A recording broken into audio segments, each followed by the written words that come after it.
ನಿಜವಾಗ್ಲೂ ಕೂಡ ನಾನು ಆಗಲೇ ಹೇಳಿದೆ, ಸಿದ್ದರಾಮಯ್ಯ ಅವರ ಒಂದು ಪರಿಸ್ಥಿತಿ ನೋಡಿದ್ರೆ ನಮ್ಗೆ ಕೆಟ್ಟ ಅನ್ನಿಸ್ತದೆ.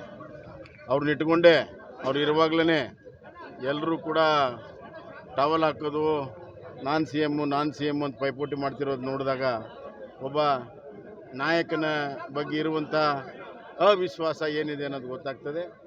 ನನಗನ್ನಿಸ್ತಾ ಇದೆ, ಸಿದ್ದರಾಮಯ್ಯ ಅವರು ಮೊದಲು ತಮ್ಮ ಸಚಿವ ಸಂಪುಟವನ್ನು ಸರಿ ಮಾಡ್ಕೋಬೇಕು, ಆಮೇಲೆ ಆಡಳಿತ ಬಿಗಿ ಆಗ್ತದೆ ತಾನೇ. ಒಬ್ಬ ಮಂತ್ರಿಗಳು ಅಭಿವೃದ್ಧಿ ಬಗ್ಗೆ ಲಕ್ಷ್ಯ ಕೊಡ್ತಾ ಇಲ್ಲ, ಬರೀ ರಾಜಕಾರಣ ಮತ್ತು ಅಧಿಕಾರವನ್ನು ಹಿಡ್ಕೊಳ್ಳುವಂಥ ವ್ಯಾಮೋಹದಲ್ಲಿದ್ದಾರೆ.